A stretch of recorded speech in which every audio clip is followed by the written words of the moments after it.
This is the Catch a Break podcast, the insider's guide to breaking into and navigating the entertainment industry. I'm Julie Harris Oliver.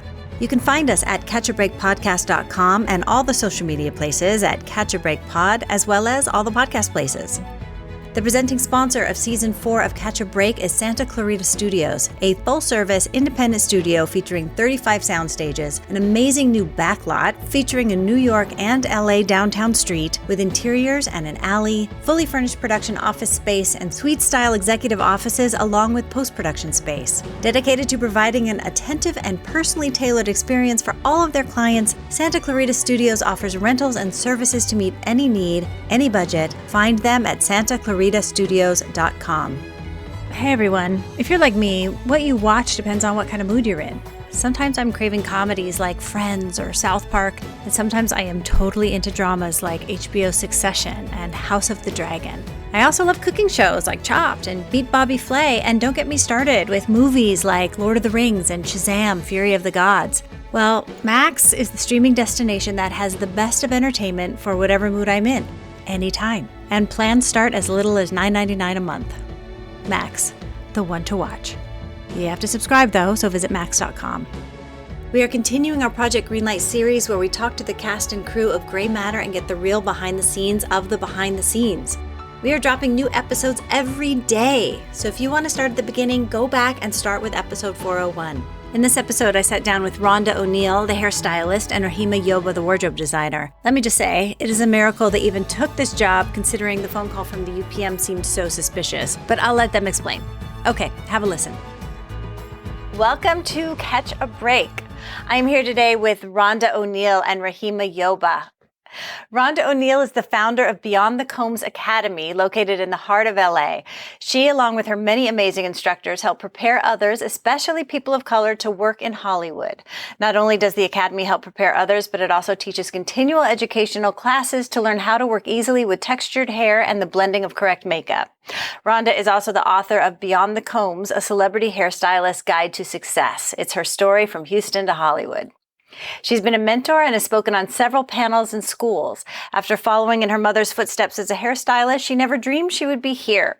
Rhonda has worked on some of the biggest productions, such as Pirates of the Caribbean, Indiana Jones, Nightmare on Elm Street, and shows such as Modern Family, Brooklyn Nine-Nine, NCIS LA, The Upshaws, Reno 911, just to name a few. Some of her personal clients have been Solange, Andre Braugher, Condoleezza Rice, and others. Rhonda has been a member of Local 706 Hairstylists and Makeup Artists Union since 2003, and for 2 terms, she was their haircraft president.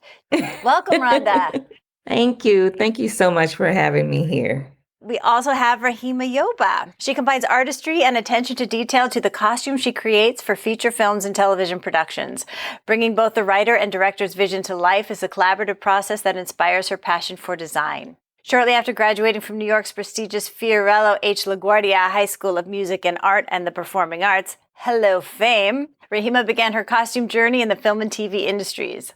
Landing her first gig on the hit TV series New York Undercover, she became fascinated with the art of telling stories through costumes. Currently, she's creating costumes for The Sterling Affairs, the FX limited series about the controversial former owner of the Los Angeles Clippers.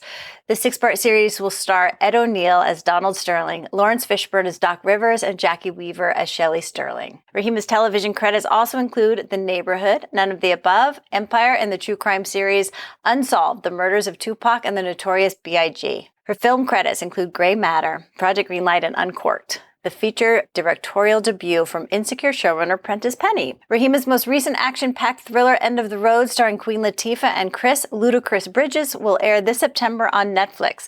She's based in LA and is a member of the Costume Designers Guild, Local 892. She's represented by United Talent Agency. Welcome, Rahimah. Thank you for having me.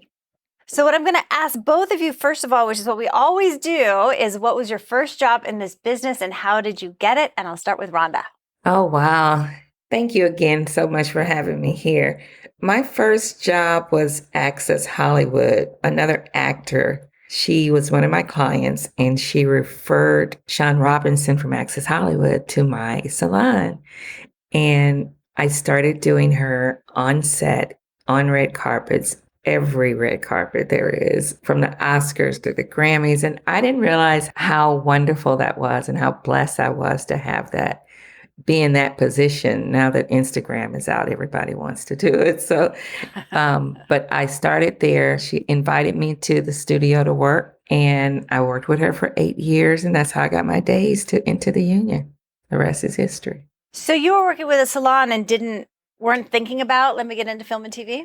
Not at all. I didn't even know what it was. I was getting writers, producers, and couple few actresses. And Garcelle Buffet, actually, she referred Sean Robertson to me, and I was like, "What is this? Why am I leaving my salon and working on set? Is interrupting my day, actually, because I had 3 kids, remember? So I'm having to go do clients at 5:30 in the morning that are normally 8 o'clock clients. And then I had to beat it over there to Access Hollywood for 8:30. And the good thing is they work half a day in entertainment news. So then I ran and picked up my kids, went home, dropped them off, go back to the salon. So I guess that's why I was like, what is this? So it was good for me though. How long did you do both of those jobs before you figured, oh, I can just do this entertainment business full time? After we bought our house off of those checks, I said, this is not a bad thing to do. Like, this is working out. It's working out. Let me do this. And so and I see some of my clients to this day, and they're always side-eyeing me. So, oh well. Sorry. No, Hollywood called. It really did. And it's been a great ride, though. It's been a great ride. That's great. Okay, Rahimah, how about you? What was your first job and how did you get it? My first job was on New York Undercover in 1994. I was about 22. And my brother was on the show. He was starring in the show. And it was about a Black cop and a Puerto Rican detective, rather, from New York. And I was working I think I was working at Century 21, the clothing store. And I was just so miserable. And I was like, I can't do this anymore. He's like, why don't you come down and just hang out on set? And I was on set and I was like, what is this? Because I had done like music videos when I was a little younger. Like I used to go skip school and do hip hop dancing and hip hop music videos when it was just about hip hop and not video vixens. So I understood the art of like filming and behind the scenes. But to see like a film set, like I had never been on a TV show set or film set. So I was just like so fascinated. And he was like, well, what kind of job do you want to do? I said, I don't know, maybe I'll work in the art department because I went to music and art high school and I studied visual art. I didn't realize that the art department designed the sets. They didn't spend their days painting, which is what I thought the art department was. Yeah. So I started off as an intern and a PA in the art department on New York Undercover. But then there was kind of nothing for me to do because I wasn't in the union. So the wardrobe department needed help. And they would just see me kind of hanging around playing on my Game Boy all day.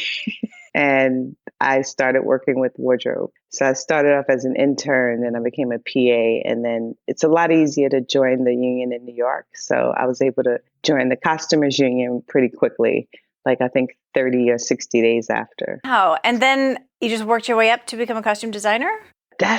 No, it didn't kind of work out like that. I just wanted a better job. I was a very artistic child, and it wasn't really supported. I grew up Muslim, so I had to like pray 5 times a day. I was like in hijab on the set. If you can imagine having to stop work to pray 5 times a day, they were like, "You can only get away with this because your brother's the star of the show." So. So I didn't really have a direction, to be honest with you. I wanted to be a dancer. But again, because I was Muslim, I couldn't be a dancer. So I kind of just settled for something entertaining. And then the job ended because of hiatus. And the people that I met were like, hey, we're going to go work on the Spike Lee show and movie. And then we're going to work on this. And I just kind of like was being pulled in different directions, if you will. I was kind of a late bloomer. But so that was my beginning. I didn't really have a plan. It was just like, I'll just keep working in wardrobe. And then 2004, I think it was, I was telling a friend of mine how I wanted to start designing because I felt like that would be more my lane than just regurgitating someone else's idea. There's nothing wrong with being a costumer. Obviously, that's how I started off. But I just felt like I was too creative to just like watch people on set and make sure they didn't have lint on their clothes or make sure their clothes were steamed.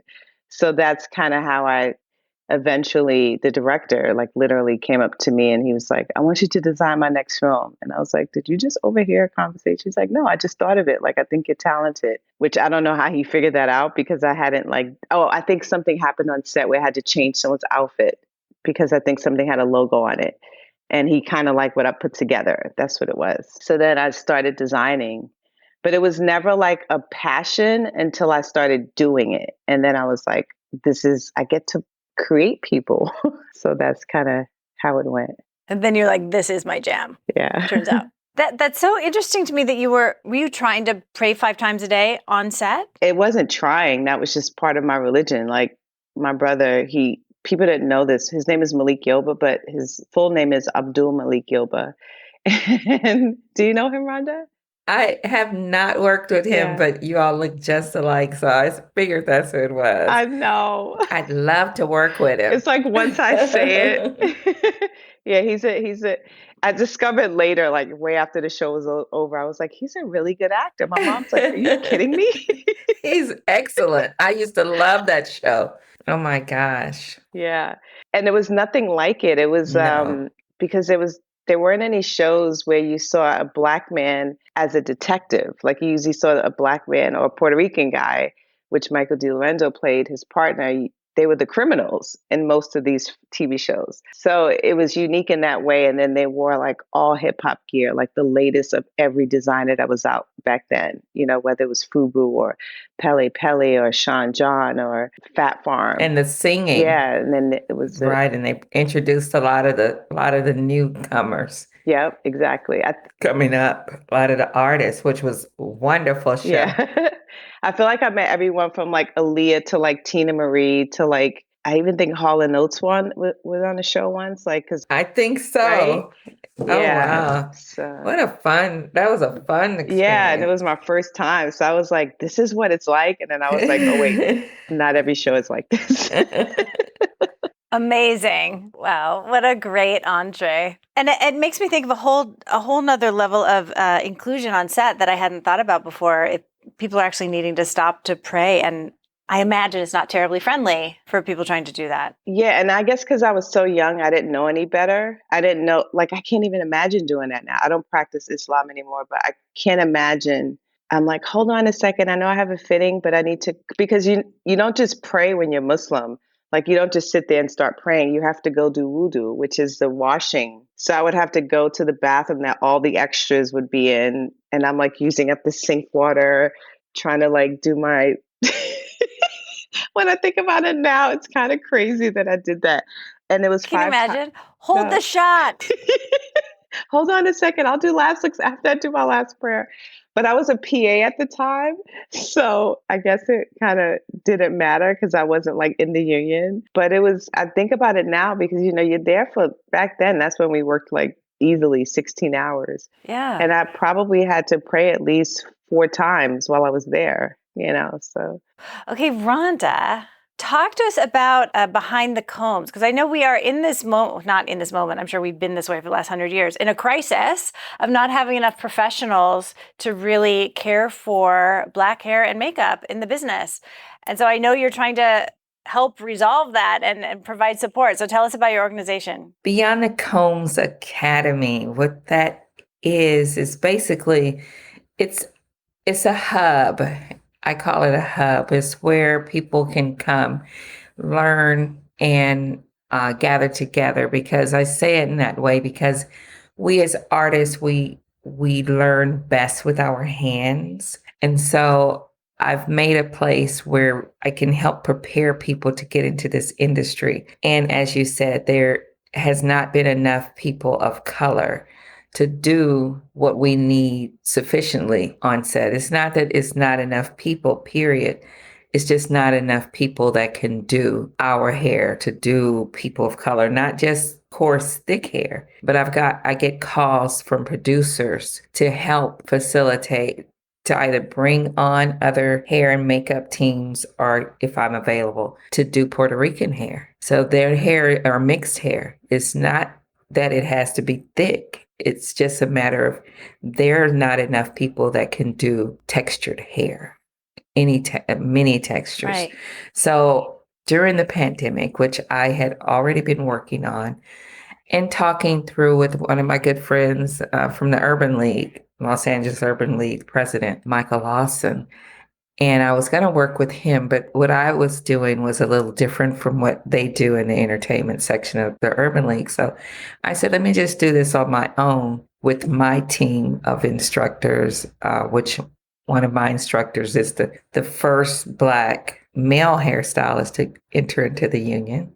That's one of my instructors. He's Robert Stevenson since 1969. I have the second Black makeup artist to enter into the union, and a number of other wonderful, talented instructors. And everybody is not an instructor. Everybody can't teach. So I've been blessed to have a number of people that were able and available to teach people that are willing, that are ready to come into the union. They're not just coming out of cosmetology school. Some of these people are personals to, say, somebody like Naomi Campbell, I'm just using a name.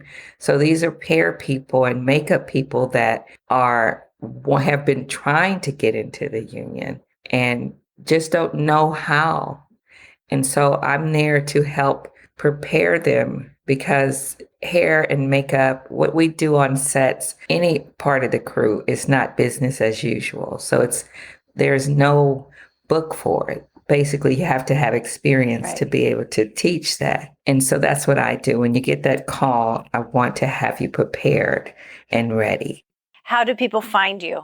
So you can go to either your IG, Beyond the Combs Academy, and find me there, or the website is beyondthecombs.academy. What we do at the academy is we prepare hair, makeup, wardrobe, as well as stunt performers to get into the union. And you can come there and learn continuing education. You can learn braiding, weaving. You can learn how to put on a ponytail.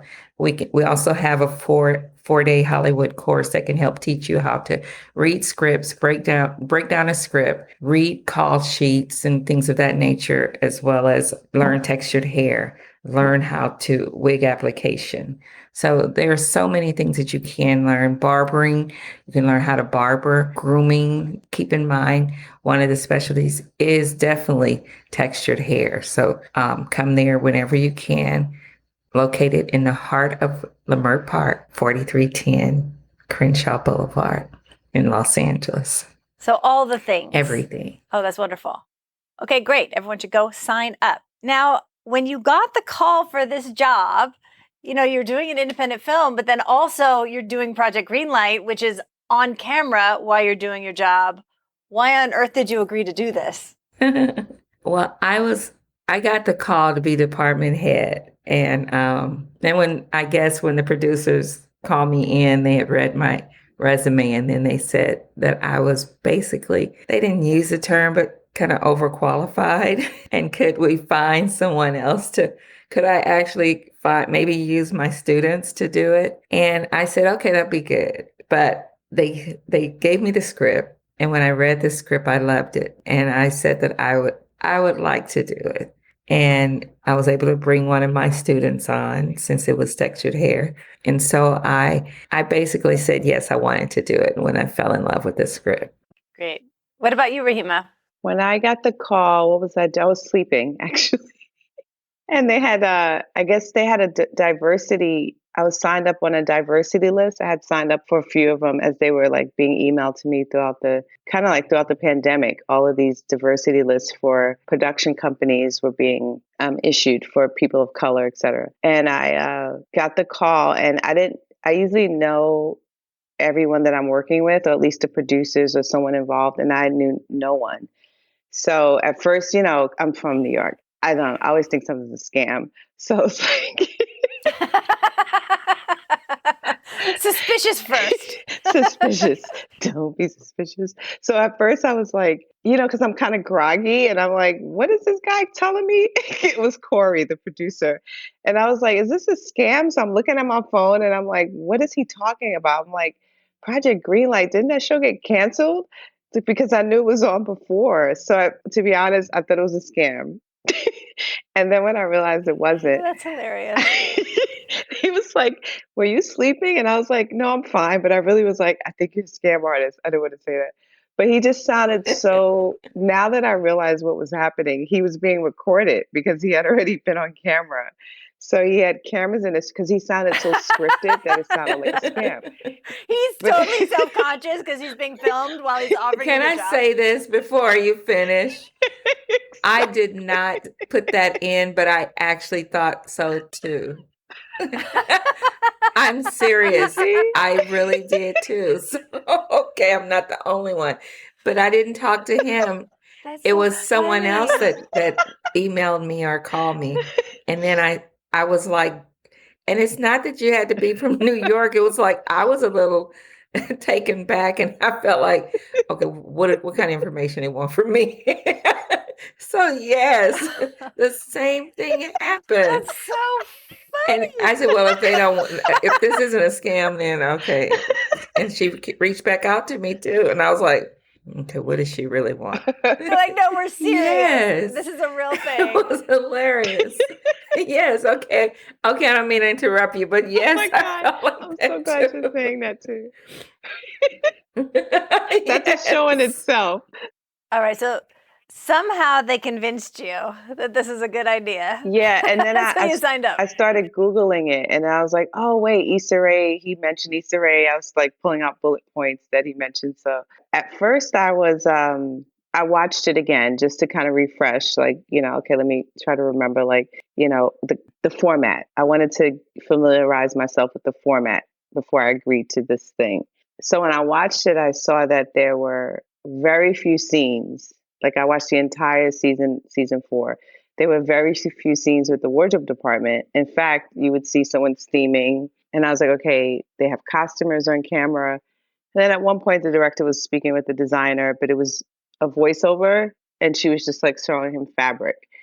So I said, oh, this is like a documentary where they'll have cameras around and they'll just be filming us randomly. I wasn't prepared for what we actually did, to be honest. So you thought you were going to be safe. Not even so much save, but like, because I always wanted to tell, I created a curriculum, like how I'm so inspired by you, Rhonda, because you actually have the thing that I've been dreaming about doing. So I'm going to be picking your brain, but I always wanted to create a curriculum for a workshop to teach people about what we do, because I too didn't know this was a job before I started. And one of my first jobs on the corner in Baltimore back in the day, they kids were running up to me because they were Black kids, and they saw me, and it wasn't a lot of Black people on the crew on that show. And they were like, how did you get this job? And I was like, what? And I was like, oh my God, these kids don't even know that this is a job. So anyway, back to Project Greenlight, I wanted to be able to tell the story of what we do, because people think it's glamorous. They think it's, oh, you shop all day. And I'm like, that's like a tiny part of it. Like the bigger part is the admin part, the logistics, like all the other part, managing people and personalities that you don't know because you just met them and you're never going to see them again after the show's over. So it's a whole other part of it that people have a disillusion about, essentially. So I was excited to be able to show what we did. But based on season 4, even though it was different producers, wardrobe was very rarely on camera. So I didn't realize I was going to have a mic pack with my name on it. And I would be coming out of my car in the morning and they would have the cameras up. I'm like, I would have rented a better car. Like, is this a reality show? Like, I should have did my makeup more. Like, stop wearing a hat every day. Like, I started to feel so self-conscious. Pull it together. It was so crazy. Yeah, because I'm not very flashy. Like as a designer, surprisingly, like I like name brands because I like good quality clothes, but I'm not gonna wear like Louis Vuitton everywhere, or like that's just not my thing. But I kind of wish that I would have. Like I was like, maybe I should have stepped it up a little bit, because I didn't realize I was gonna be on camera that much. I thought it was gonna be like a swipe. Or maybe rebraided my braids because I looked a mess. It's like the cobbler's children have no shoes. Exactly. Exactly. But I thought it was pretty fascinating how they shot it and even the interview process. But then it makes you feel so self-conscious. So I feel like sometimes I was trying to put it on, but then like I was like, how long can I keep this up? Like, they're gonna film this for the whole time. So I feel like I can't wait to see it because I feel like I'm gonna look like 5 different people based on whatever the mood was. Like, oh, I have to be cheery today. Let me put my red lipstick on. Let me show up and go, hi Oh guys. my gosh. That's the truth. Or whatever time the call time was, or what time did we get off the night before, the day Exactly. before. Exactly. Oh my gosh. So for both of you, did it change how you do your job besides feeling self-conscious and like you should have hair and makeup before you ever show up to set? Did it change your process at all? I just felt not really for me. It made it where I had to be more alert though. But as far as changing the process, I think it was better. It made me be able to, like I said, I had a couple of my students there, and so it helped me to just kind of be on top of my game even more to help teach them and help segue them into doing the whole process of being present in the trailer properly. How about you, Rahima? Did it change at all what you were doing? It absolutely did. It was less about my process because I feel like every process on wardrobe in the costume department is kind of the same. You get the script, you read it, you break it down, you hire your crew, you figure out the budget. Like it's a certain format, even though the product is different and the script is different. But it changed how I worked because I'm newer to designing. Like even though I designed like in 2004, and then again, I tried to do music for a while. I do poetry, I write. So wardrobe is the what allows me to have a great living and a great lifestyle. And I love it because I'm able to tell stories through clothing, right? So, but I have to say, and I'm going to be completely transparent, it taught me how to be more professional because I'm such a people person. And because I was a costumer for so long, I want everyone to be friends and get along. And these people don't care about me. Like they would talk about me behind my back. I found out later, like, but you start up this job, like, this is really true. But I'm always like kumbaya and everyone. And that's not really what this industry is. It's a professional industry where even though we could wear sneakers and jeans and hoodies all day, you have to conduct yourself a certain way. So I'm just going to be transparent. I had to learn how to be quiet. I had to learn how to not talk about my kid if someone asked me questions. Just be very generic. Yeah, she's fine. Great. Did you steam that? Instead of, yeah, she's fine. And then we start talking and they start asking me questions. I'm so like honest. And I had to learn how to, that job actually taught me how to be quiet and how to be more reserved and keep it more in a professional lane and keep your personal business out of it. Like this next job I'm on, they won't even know I have a kid until one day randomly they see me at the Americana with her having lunch and they might think I'm babysitting because I had to learn that when you're a department head, you can't be too personable with your employees because it turns on you. And I had that experience on this job, unfortunately. So I had to learn how to be more professional in how I speak to people. Not that I'm reckless or anything like that, but just I'm very passionate because I feel like because I'm an artist, I think most of artists are passionate and sensitive. And I was taking things way too personal. I was oversharing and I kept forgetting I had a mic on. And that was freaking me out because it was after long conversations on downtime, like during lunch. And I would look at my crew and they're like, what? I'm like, I'm wearing a mic. Do you think they can hear us? And we're talking about deep personal things because some of these folks that I hired, I consider they were like friends of mine. So, but there's a fine line between like professionalism and friendship when you're on the film set. And because we're so casual, it gets blurred. So that was the hardest and biggest lesson that I learned. So it did change how I work because being recorded made me more conscious of my actions, if that makes sense. That's really good. That's Yeah. real good because you need to come over and speak at at my academy now because that's what I was speaking about in regards to it. It helped me to work with the students better and stay in line with what I teach in the school. And when you spoke about your child for the first about almost 10 years of me being in this industry, No one even knew I had kids.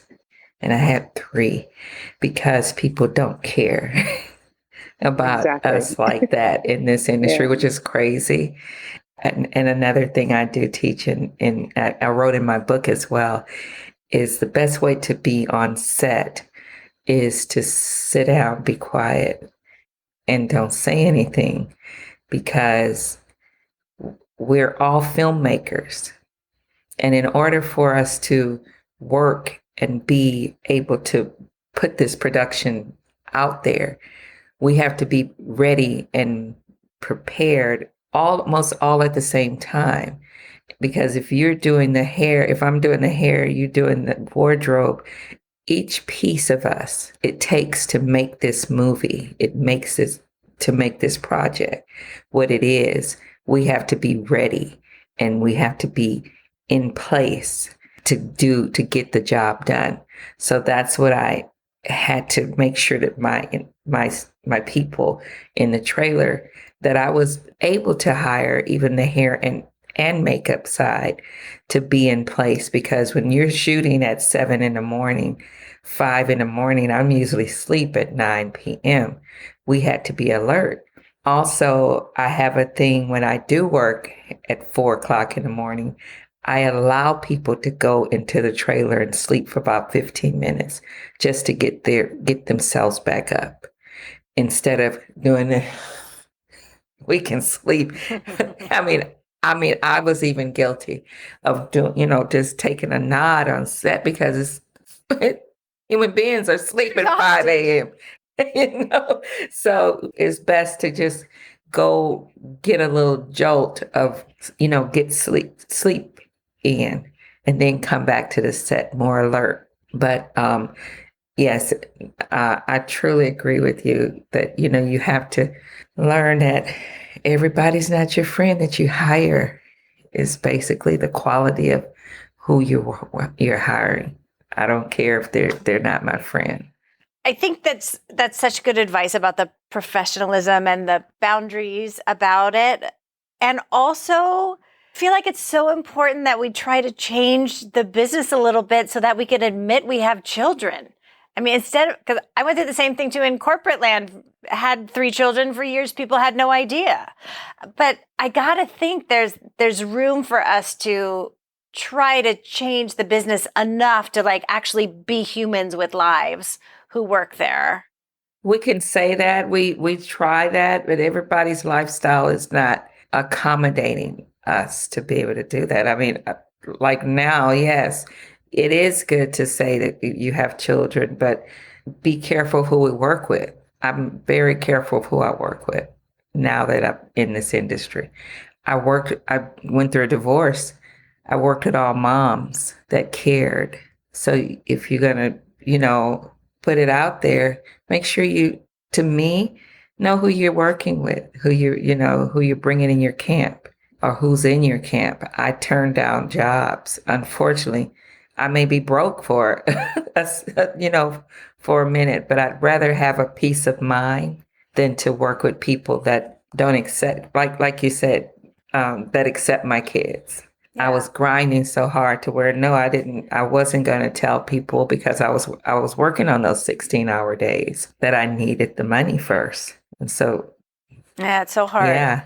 I think it would be helpful if all the fathers admitted they had children on set. If they had a wife. I know. We should all have wives to help. Admit that first. Oh my God. That's so funny. So let's talk about the movie for a bit. What kind of challenges did you face for the movie that you overcame? I imagine some of them will show up on screen, some may not. We don't have any idea yet because none of us have seen it. But what kind of challenges did you have to work out and what kind of magic did you have to make happen?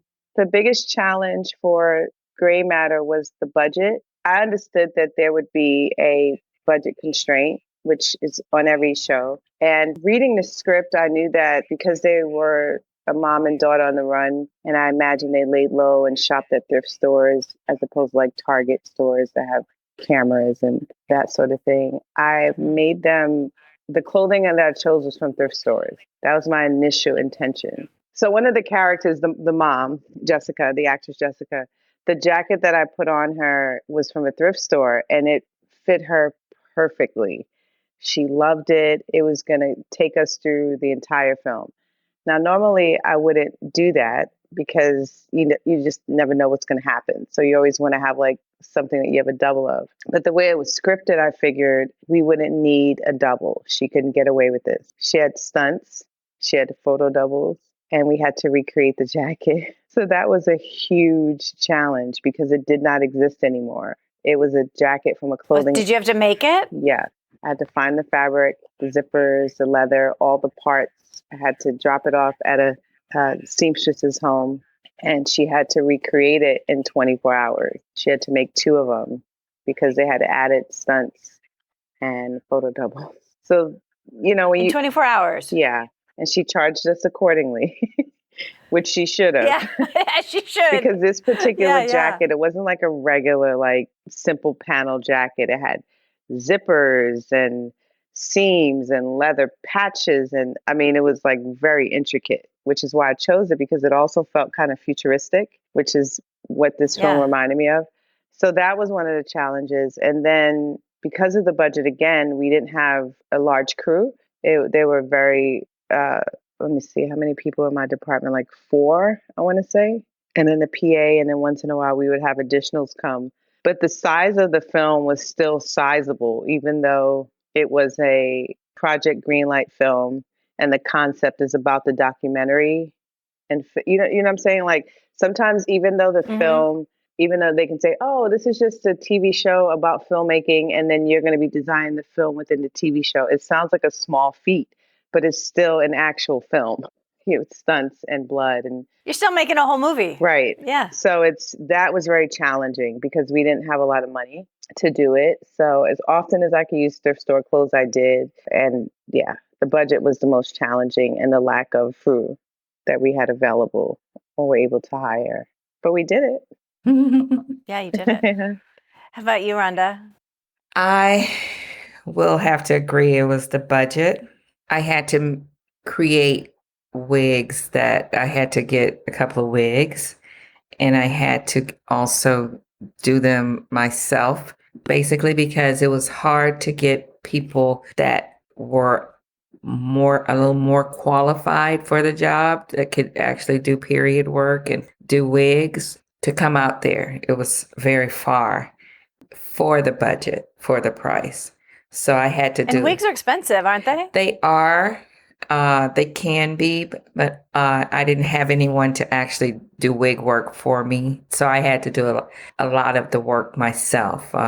And that's a little hard when you usually hire a key that can do things. I had to teach my key how to do it and step in more and create the period hairstyles myself because nobody would come out there for that price. So you are making wigs? I'm sorry, design the wigs. I had to style the wigs. I had to style them. And it was hard to design for me to have to do that myself when usually my key would style the wig for me. So I had to almost do everything. I had to go behind and do, make sure things were looking proper because of the rate, because of the price, because of the distance. And I heard there was also a lot of periods in this. Like there was a sitcom, you had to be in the 60s, you had to be in a bunch of different eras. Did you have to create just so many more looks? Yes, I did those. I prepped those wigs before time. On my own time. Normally we get a prep day for that, but I had to do it on my own time. I didn't get paid for it. So yeah, it was a lot. And I was also coming off of another show. All right. You must have loved that script. I wanted to give my students some experience since they were open to bring them on. Yeah, that's great. Rahimah, how are the different eras and different looks for you? It's interesting.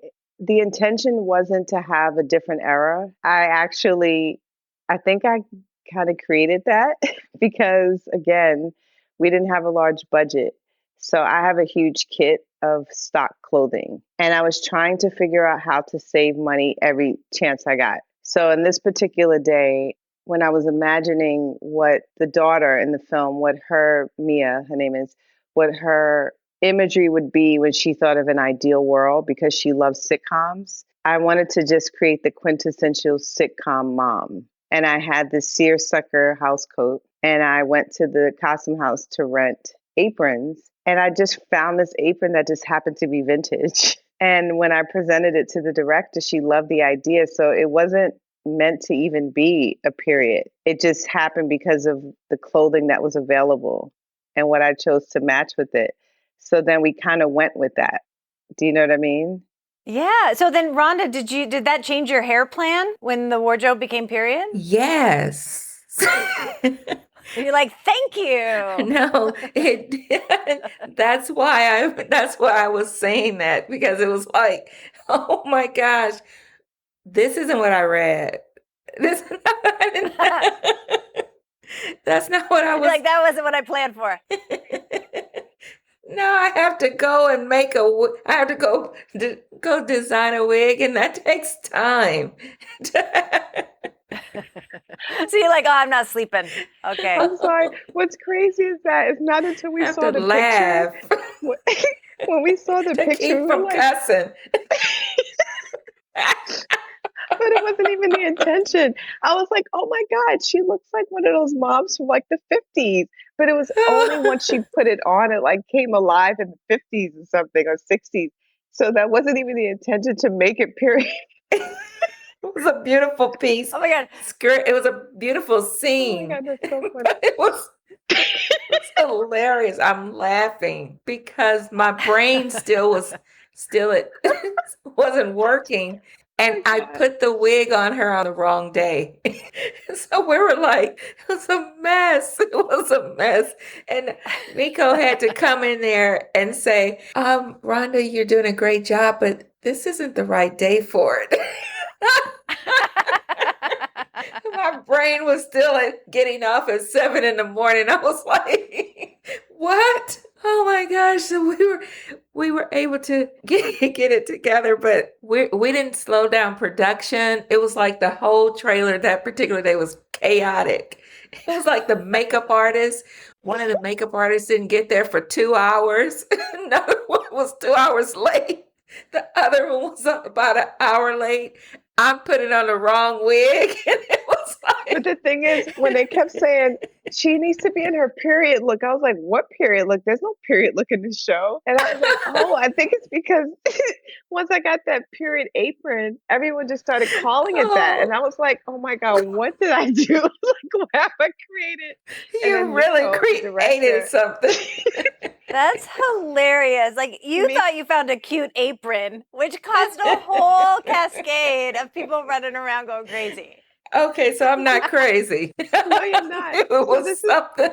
Because the script simply just said something. It didn't say, the mom's in a period look. It just said it was speaking to Mia, the daughter's ideal version of what this again is up to the interpretation, right? So as I'm reading the script as an artist, I'm like, what would I think is my ideal life if I spent my whole life on the run with my mom? Like, I grew up in a very crazy household. So, and I'm older. I'm like gonna be 50 soon. So I'm thinking of things from my childhood. So I'm thinking of that perfect mom, because I didn't grow up with my mom. So I'm like with an apron on and just leave it to Beaver. June Cleaver. Exactly. So I'm thinking that that kind of mom. So when I was at the costume house, because the seersucker dress that I had that I knew was going to be free because it was mine and we wouldn't have to pay for that much for that outfit, I was like, oh my God, this apron is perfect. And then I put it on her and all of a sudden she morphed into June Cleaver. So it wasn't even intended. But when I showed it to Miko, she's like, I love this idea. And that's part of the creative collaborative process. That was so good though. That was great. They kept saying the period clothes. And I was like, what are they talking about? And then another time I put her in this, again, it was what was available. We didn't have a lot of money. So I went to Nordstrom Rack and I bought this yellow top. And I was shopping like this. And I had 20 minutes before her fitting. Because it was, like I said, we were understaffed. So it was always last minute. Everything was rush, rush, rush. So I just pulled some outfit together and I run back to the trailer. And her fitting was maybe an hour after I got back. So I'm setting all the clothes up and she puts it on. And I was like, oh my God, you look like Peg Bundy. It's like she kept turning into these people, and it wasn't even meant to be. So when, when they saw it, everyone kept saying, she looks like Peg Bunny and Jessica Rabbit, because she has a really small waist and, she's curvy. So it's like the Yeah. actress herself kept morphing into these, but that's a part of the happy accidents that we love when we're making film, is movie magic. But that period thing just sent me over the edge, because I kept saying, why do they keep calling it that? I'm like, but then when she put it on That's and her so hair was funny. done, I said, oh my gosh, she just stepped back into the 1950s or 60s. That's really good, though. But then I'm going to be honest with you, on another level, on another note rather, and this goes to show like the process of filmmaking when race is involved. Because when I saw her at first, the first thing I thought, I was like, she looks really great. And then she said it. And I was like, I was just thinking that. She said, do you think I look like a maid? Mm. Because June Cleaver was June Cleaver because she was a white woman in America. But when you put a Black woman in that same outfit with an apron, she looks less like a housewife whose successful Black husband is at a corporate job. That wasn't a thing back then. And she looked more like the maid for the white family. So it's just so fascinating to me how, and then we also were considering like, if we show her with natural hair the entire film, like hair, her hair, crinkly, curly, natural hair, and then have the ideal version be a relaxed perm look, is that sending the image or the idea that that's what's perfect when your hair is not naturally what Rhonda teaches, kinky, curly African-American hair, and it's more like a perfect white woman, essentially, for lack of a better term or word. So that's interesting because you don't think about that when you have white actors. You just dress them and they just morph into whoever. But when you have a Black actress, it turns into, especially if it looks period, you have to think about racial inequality and where Black people were. So that was a trippy part about that outfit. It turned into so many different things. But you did a great job with that too. And what you just said was the reason why I wanted her hair to be relaxed, because of what you said about she could look like a maid, but that would be in the era of the Hattie Mae, the maid that was always played, the lady that won the first Oscar. And that would have been what they would have thought of. And that's why I did want to make it into a pretty soft Leave It to Beaver instead of the finger waves that we normally would come with in that era, in that time, as a Black person, or the kinky hair. Mm-hmm. And I also added a pearl necklace, pearl earrings, and they did her makeup. I don't know who did her makeup, but it was perfect because I wanted her to feel more elegant and like a mom. Because if I didn't add that jewelry, I felt like it would have read like she was a maid. Karina. So that was like an interesting. Yeah. That was good. That was good. And that's filmmaking. That's a part of what filmmakers, we're all filmmakers, and bringing it all together. Yeah, that was good. And representation matters. And you need to think about all those things. Mm-hmm. I'm also wondering now, when you put her in that outfit, did that change the set and the set deck? Like, now do we need to go back and ask the props people, did they make changes because of that outfit, put it in a different period? I don't know. Me and Martina were very close. Like, we just kind of like more like we got so close on this film. So I saw her sets and the colors, wall colors, fabric choices for the couch. I saw that way in advance. So when I found that blue seersucker house dress on my rack, I already knew what the color schemes were. So that's why I was so obsessed with them. Like, this is going to look good because the coloring was kind of yellow and a little green and browns. They were more earth tone. And then she would have this light blue and white seersucker dress on with a white apron. So it would contrast nicely against it. So I always have to have the set design in mind when I'm designing anything. But what happened was when she walked into the set, it was like, even if it wasn't like vintage furniture, for some reason, everything around her, and Rhonda, you can tell me if you agree with this, it felt like we stepped into another time. It really did. It was incredible. I thought it was a different sofa. It was incredible. It felt like a different era. Yeah. It was good. Very good. Okay, what was your favorite memory on this production? Whoever has theirs at the ready. I feel like the bond that was brought, that we all began to bring together as building of the relationships, and how, I'll just say, in my trailer, one day I left out and went to get something to eat, and I came back in, and three of the people in the trailer hadn't ever really worked in trailers before. And so it was all new to them. Mind you, we are working like crazy hours and tired. And when I walked back in there, I felt like I was everybody's auntie because it was the banging and the music and the dancing of the actors and all of us. It was like a family. They were having such a good time. They're having a party. And when they there. said they were having such a party, and it was midnight, and they were like, "Ooh, Rhonda's in here." I was like, and I just started dancing with them. It was just like that was my memory because that was our department. But it was just so lovely to see, and everybody just got along to me on the set, even though as tired as we all were, we all got along. It's fun. How about you, Rahimah? I don't know if it's so much like one particular memory, but to kind of to piggyback off of what Rhonda said, I really enjoy when actors are happy with their clothes.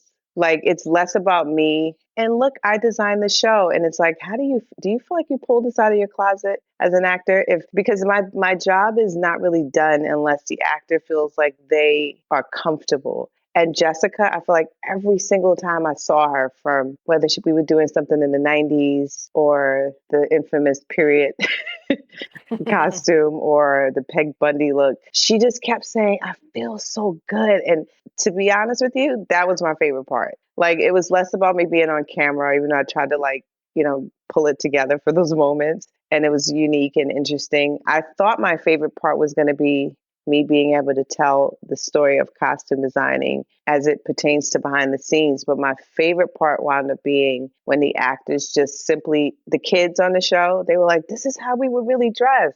Like, I love that. Like that part, it's like, go do your part because I did mine. So that to me was my favorite part. And I got to think that supports the acting and helps them so much get into character and get on with it. Yeah, yeah. And then working with Miko to be I wouldn't even call her first time director. It's the first time she did something, I think, on the mainstream. I think is more accurate. But she never really wavered from her choices. Like she didn't say, do this. And then like the next day say, what is that you're showing me? I said, alien uniform. And I'm like, wait, no, you said you wanted her to be dressed. So, because that happens sometimes. So she's not crazy. You're right. It's like, we don't have that. But working with her and just having her be so sure about how she wanted this film to look really helped me a lot. So and I had never met her before. So it was a great working relationship. Okay, well, it feels like we've been together for 5 minutes, but it has been an hour. So now we're in our martini shot, which will be our last shot of the podcast. So my last question for you is, what advice do you have for people trying to get into doing what you do in the business? My thing is to be patient with yourself. This is a hard industry. Always give yourself a pat on the back, say you're doing good, but really be open to learning.